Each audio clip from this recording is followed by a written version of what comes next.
public comment on non-agenda items. We remind everyone that public comments should relate to matters germane to the Board of County Commissioners. Items that are not within the authority or purview of the Board of County Commissioners should not be included in public comment. Comments should be directed to the Board of County Commissioners, and there is a 3-minute time limit per person. Provide a 30-second warning. We'll let you know when your time expires. If you'd like to make a public comment, if you're in person, please come to the podium, state your name and municipality before speaking. If you're connected through Zoom, you can use the raise your hand feature or press *9 on your telephone keypad. We do have someone. Please state your name and municipality. Good morning, Commissioners. My name is Elizabeth Sieb, Callan Township. As you are well aware, the prothonotary race has been left off the ballot for the 2025 primary election. At the last Board of Elections meeting, we heard Josh Maxwell apologize on behalf of the Board of Elections and take responsibility for this error. But the Voter Services Director, Karen Barsoum, has taken no responsibility. In fact, it's my understanding she's blamed both the party solicitors and the Board of Elections for this error to her staff, and actually has joked about it. A director with 10+ year experience should not have made a mistake such as this, and if she had integrity, she would have taken some ownership. Commissioners, you've been made aware on numerous occasions by former staff, current staff, and concerned constituents the problem that is Karen Barsoum. In the 4 years since she was made director, 27 individuals have either quit, been forced out, or terminated. 27 out of a full staff of about 22. Only 3 original full-time staff remain. Do we have any concerns for loss of historical knowledge or the financial cost to the taxpayers that this has created? Has the high volume of PIPs, suspensions, and write-ups Karen Barsoum has issued ever come across your desks? Zero communication regarding these concerns regarding their performance prior. This is not a case of a few sour grapes.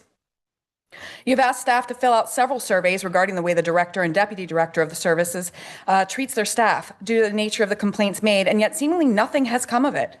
Correction. Ms. Barsoum actually changes her behavior for perhaps a few weeks, engages her staff in things like art therapy paid for by tax dollars, and then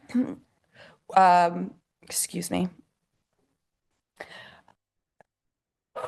Take your time. Apologies.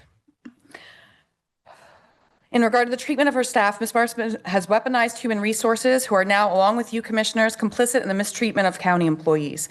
There are valid concerns of retaliation by staff after responding to these surveys, as Ms. Barsoum and Ms. Kerr seem to know exactly who has responded and what was disclosed as provided to them by human resources via the telephone. The majority of the department has been employed less than 2 years. All historical knowledge is nearly gone. What is it going to take before someone steps in and stands up for the staff? Additional lawsuits, additional major errors due to inexperience and lack of knowledge. Karen Barsoum changes standard forms and process every election, making it difficult for new staff or volunteers to retain any knowledge. What is she hiding? Morale is and has been low in voter services. Ms. Barsoum has blamed previous staff members, yet it isn't the staff that is the issue. It is the atmosphere that has been carefully curated by Karen Barsoum and enabled by Krista Kerr, the Department of Human Resources, Upper County Administration, and you, the commissioners. The staff of voter services deserve better. So do your constituents, the tax-paying citizens who are footing the bill for the ridiculous expenditures made.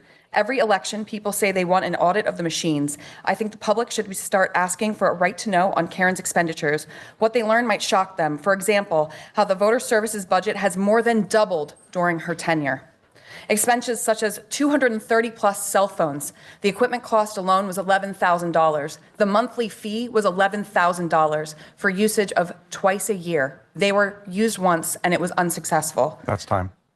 EasyVote poll worker software was purchased for $28,000 before it was finally canceled, never being utilized.